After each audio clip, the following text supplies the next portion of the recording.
Shalom ప్రభనేసు క్రీస్తు నామంలో మీ అందరికీ శుభములను సమాధానము కలుగును గాక. This is Nehemiah from the heart of Israel, Jerusalem. ఇప్పుడు ఇజ్రాయెల్లో సమయము రాత్రి 1:30 అవుతుంది. ఈ రాత్రి వేళ ఈ వీడియో చేయడానికి గల ముఖ్య కారణం ఏమిటి అని అంటే, దేవుని మహాకృపను బట్టి ఇజ్రాయెల్ దేశం ఈ రాత్రి పెను ప్రమాదం నుండి తప్పింపబడింది. తీవ్రవాదులు పన్నిన అతి భయంకరమైన కుట్ర నుండి ఇజ్రాయెల్ దేశం తప్పింపబడింది. ఈ రాత్రి 8:30-9 గంటల మధ్యలో వరుసగా 3 బస్సు బాంబులు పేలడం జరిగింది. బస్సు బాంబులు పేలినాయి అంటూ ఉన్నావు, కానీ ప్రమాదము తప్పింపబడింది అంటూ ఉన్నావు. ఎలా జరిగింది అని మీరు అనుకోవచ్చు. టెలవీవ్ నగరానికి సమీపంలో సౌత్ సైడ్ బెత్యామ్ అనే టౌన్ ఉంది. ఆ టౌన్ లో ఈ బస్సు బాంబులు పేలడం జరిగింది. తీవ్రవాదులు ఆ బస్సులో ఈ యొక్క పేలుడు పదార్థాలను అమర్చడం జరిగింది. ఒక్కొక్క బాంబు 5 కేజీల వరకు ఉంటుంది. దేవుడి మహాకృపను బట్టి ఈ బస్సెస్ ఆ యొక్క డిపోలోకి వెళ్ళి డిపోలో పార్క్ చేసిన కొన్ని నిమిషాల్లోనే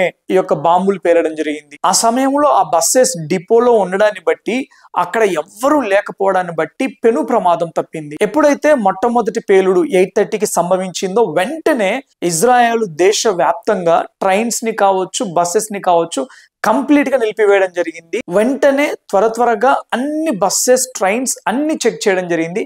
అలా చెక్ చేసినప్పుడు టెల్-అవీవ్ కి సమీపంలో మరొక టౌన్ ఏంటి అని అంటే హోలోన్ అనే టౌన్. ఆ టౌన్ లో పేలని 2 బాంబులు లభ్యమయ్యాయి. అవి కూడా 5 కేజెస్ తో ఉన్నాయన్నట్లు. యాక్చువల్ గా ఈ యొక్క బివాస్ ఫ్యామిలీని హత్య చేయడం తోటి ఇజ్రాయెల్ దేశంలో భయంకరంగా అల్లర్లు రేకెత్తించాలి అనే ప్రణాళిక వీరు రూపొందించారు.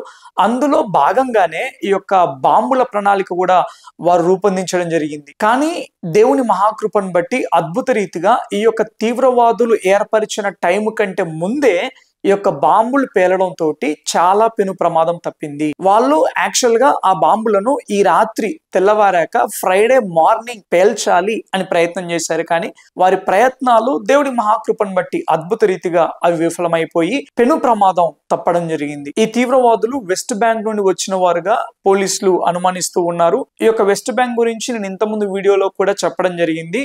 అండ్ దాని గురించి నేను కంప్లీట్ గా ఎక్స్ప్లెయిన్ చేస్తాను. ఎందుకు అనంటే, ఇప్పుడు వెస్ట్ బ్యాంక్ గురించి తెలుసుకోవడం చాలా ప్రాముఖ్యం.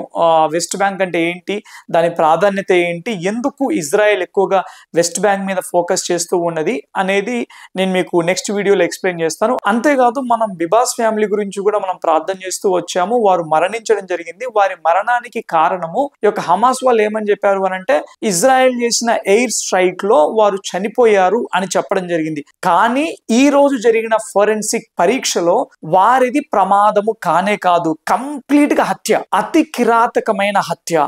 ఆ డీటెయిల్స్ అన్ని నేను నెక్స్ట్ వీడియోలో నేను మీకు తెలియజేస్తాను. దయచేసి ప్రస్తుతానికి ఇజ్రాయెల్ దేశము లోపల క్షేమం ఉండేలాగున దయచేసి ప్రార్థన చేయండి. వెస్ట్ బ్యాంక్ నుండి తీవ్రవాదులు దేశంలోకి చొరబడి అల్లర్లు సృష్టించాలని ప్రయత్నం చేస్తూ ఉండగా, వారి ప్రయత్నములన్నీ ఈ విధముగానే విఫలమవులాగున మనం అందరము ప్రార్థన చేద్దాం. Thank you all. God bless you.